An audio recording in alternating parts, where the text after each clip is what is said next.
दोस्तों आज हम शुरू करने जा रहे हैं आपके पास जो हमने संख्या पद्धति का टॉपिक पढ़ रहे थे उसके बारे में स्टार्ट करेंगे।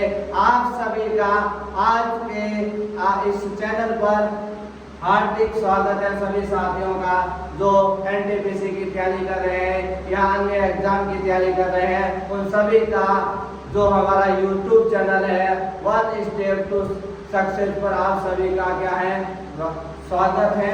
तो हम इस चैनल पे आपको पता ही है जो मैथमेटिक्स का जो पोर्शन है एनटीपीसी रेलवे का है, इस पे विशेष तौर पे बाकी रेलवे की अन्य भर्ती परीक्षाओं का भी जो गणित का विषय का जो पोर्शन होता है वो इससे भी थोड़ा लो लेवल में आता है। तो अगर आपने इस चीज को सही ढंग से लेवल से पढ़ लिया तो आपके लिए इसके अंदर कोई दिक्कत नहीं रहेगी। तो आज हम क्लास शुरू करने जा रहे हैं। आज जो हमारा संख्या पद्धति का जो हम टॉपिक चल रहे थे उसके आगे के प्रश्नों को हम एक सिंपल और साधारण तरीके से हल करेंगे। तो आप सभी का एक बार चैनल पे पुनः वेलकम है। तो हम आज शुरू कर रहे हैं संख्या पद्धति के अंदर जो नेक्स्ट क्वेश्चन है 12 क्वेश्चन हमने कर लिए थे, 30 क्वेश्चन है वो इसका हम स्टार्ट कर रहे हैं। तो 13वां प्रश्न आपके पास क्या कह रहा है कि दो प्राकृतिक संख्याओं का अनुपात 6:8 है और इनका गुणनफल 768 है। छोटी संख्या ज्ञात कीजिए। प्राकृतिक संख्या मतलब प्राकृत संख्या, और प्राकृत संख्या कौन सी होती है? तो 1 से शुरू होती है। 1 2 3 से लेके अनंत तक की जो संख्याएं होती है वो आपकी क्या होती है? प्राकृतिक संख्या। और उनका अनुपात दे रखा है 6:8, गुणनफल दे रखा है। छोटी संख्या हमारे को क्या करनी है? ज्ञात करनी है। जब अनुपात के अंदर संख्या दे रखी है तो उसको हमारे को कैसे सॉल्व करना है? तो ये 6 और 8 अनुपात है तो हमने उनको क्या ले लिया? एक को 6x ले लिया और एक संख्या को क्या ले लिया? 8x। इनका गुणनफल कितना है? 768। तो इनको हम गुणा करें तो 6 × 8 कितने हुए? 48। और x को x से गुणा किया तो x² और बराबर में कितने हो गए आपके पास? 768 हो गए।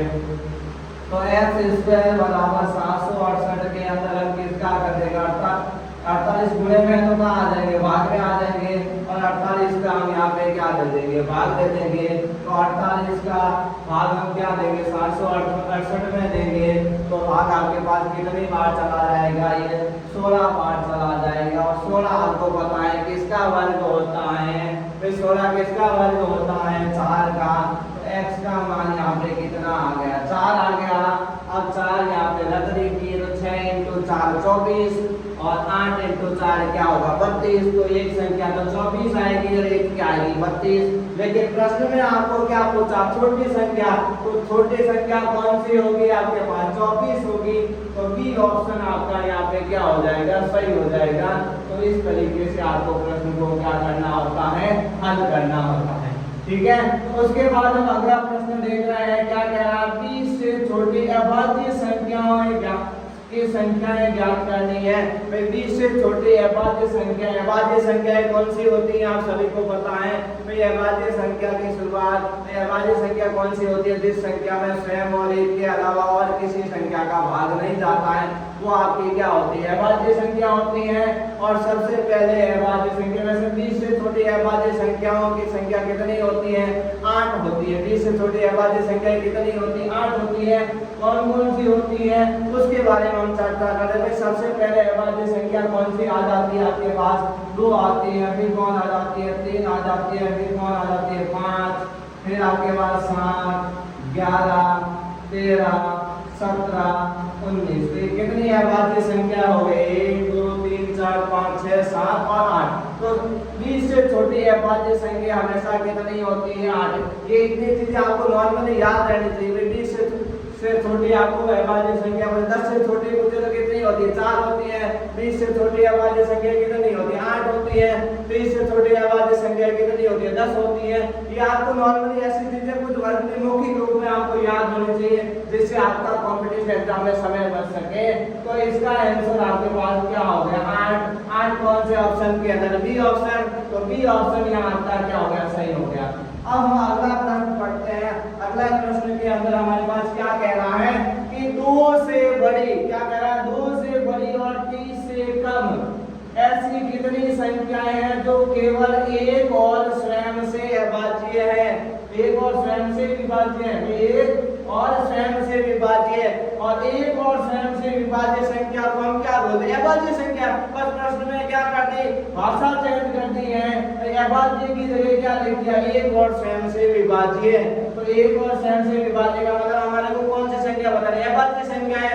और कहां तक की, 30 से कम कितनी होती है अभाज्य संख्या, 10 होती है। लेकिन प्रश्न को ध्यान से पढ़िए, क्या कह रहा है, 2 से बड़ी, मतलब 2 को नहीं लेना है। तो 10 होती है, 2 ये कम हो गए अभाज्य संख्या में, तो पीछे कितनी बच गई, 9 अभाज्य संख्या। तो 9 किस ऑप्शन में दे रखा है, ए ऑप्शन में दे रखा है। तो ए ऑप्शन यहाँ आपका क्या हो जाएगा, करेक्ट हो जाएगा। अब हम अगले प्रश्न को हल करते हैं। तो अगला प्रश्न आपके पास दे रखा है, वो क्या दे रखा है कि 119 का स्क्वायर माइनस 111 के स्क्वायर को हल करने पर प्राप्त परिणाम कैसा होता है। भाई इस प्रश्न को हम हल करेंगे, 119 के स्क्वायर में से 111 के स्क्वायर को घटाएंगे, तो परिणाम में हमारे पास संख्या है, वो कैसी संख्या प्राप्त होगी। तो इस प्रश्न को जब भी हम सॉल्व करते हैं, भाई 119 का स्क्वायर माइनस 111 का स्क्वायर मतलब A square minus B square का सूत्र हम यहाँ पे करेंगे प्रयोग में। और A square minus B square का सूत्र क्या होता है, a plus B into A minus B. मतलब दो संख्याओं के वर्गों का अंतर जब भी पूछा जाता है, और दो संख्याओं के वर्गों का अंतर जब भी पूछा जाता है, तो क्या करना होता है, एक तो उन संख्याओं को जोड़ दीजिए, फिर उन संख्या को घटा दीजिए आपस में, और फिर उनको क्या कर दीजिए, गुणा कर दीजिए। तो 119 और 111 को हम जोड़ेंगे, इसको 119 और 111 को जोड़ना है, और 119 में से 111 को घटाना भी है।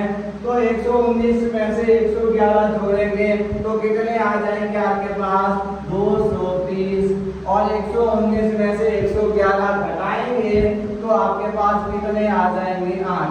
अब इसका क्या करना, आपको गुणा करना है।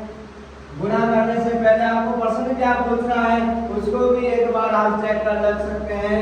तो आपको गुणा करने की जरूरत है या ऐसे भी हल हो सकता है। सबसे पहला ऑप्शन कह रहा है विषम संख्या, तो यहाँ पर जो संख्या दे रखी है वो क्या है, विषम है, और सम का गुणा तो सम होता है। तो इसका मतलब ये ऑप्शन यहाँ आपका सही नहीं होगा।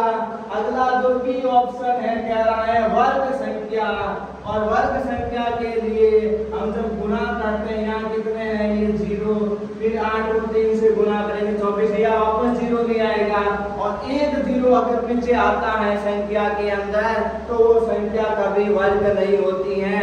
वर्ग होने के लिए तो 0 आपके पास आने चाहिए, वो सम बार आने चाहिए, 2 बार 0 आ जाना चाहिए, 4 बार आ जाना चाहिए, 6 बार, लेकिन एक बार 0 आ रहा है इसके गुणे में, इसका मतलब ये संख्या वर्ग संख्या भी नहीं होगी।